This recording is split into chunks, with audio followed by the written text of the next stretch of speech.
అన్ని రంగాలు అధోగతి పాలయ్యాయి. క్రీడా రంగం సైతం అస్తవ్యస్తంగా మారింది. రాష్ట్రంలో దారి తప్పిన వ్యవస్థలను దారిలో పెట్టడానికి సీఎం చంద్రబాబు నాయుడు, ఉప ముఖ్యమంత్రి పవన్ కళ్యాణ్ దృఢ సంకల్పంతో వడివడిగా అడుగులు వేస్తున్నారు. ఈ నేపథ్యం రాష్ట్రాన్ని అమితంగా ఇష్టపడే మేధావులు, ప్రముఖులు, వాణిజ్యవేత్తలు, క్రీడాకారులు పవన్ కళ్యాణ్ని కలుస్తున్నారు. ముఖ్యంగా ఏపీ, తెలంగాణ, పంజాబ్, ఢిల్లీకి చెందిన క్రీడాకారులు ఈ మధ్యకాలంలో పవన్ కళ్యాణ్ను కలిసి వారిలో ఉన్నారు. ఇలా కలిసిన వారిలో ప్రముఖ క్రికెటర్ హనుమ విహారీ కూడా ఉన్నారు. ఏపీలోని క్రీడారంగం అభివృద్ధికి దోహదపడే అనేక విషయాలను వారు ప్రస్తావించారు. క్రీడా సంఘాలు బాగుపడితేనే అత్యుత్తమ క్రీడాకారులు రూపొందుతారని, దానికి సరైన మార్గదర్శనం చేసేవారు అవసరమని వారు పవన్ కళ్యాణ్కి విన్నవించుకున్నారు.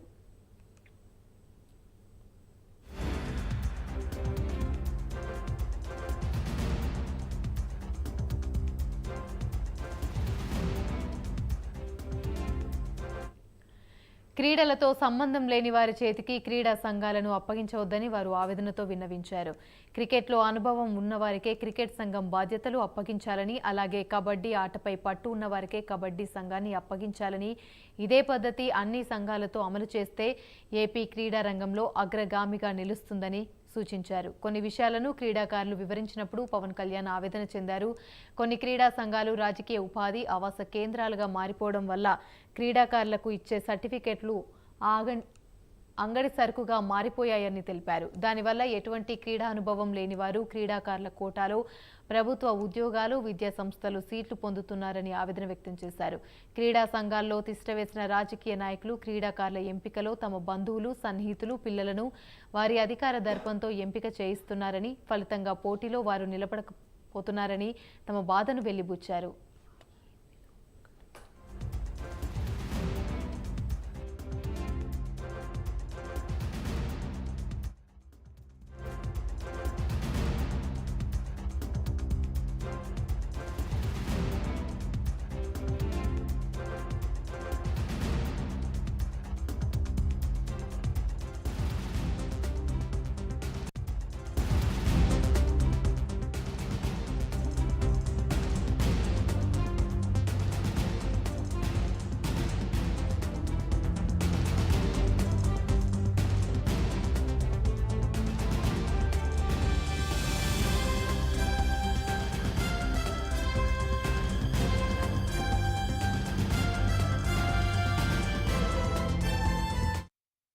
క్రీడా సంఘాల నిధులు యథేచ్ఛగా దోపిడీకి గురవుతున్నాయని, క్రీడా సంఘాల్లో క్రీడా అనుభవం లేని రాజకీయ నాయకులకు ప్రవేశం లేకుండా చూడాలని పవన్ కళ్యాణ్ కోరారు.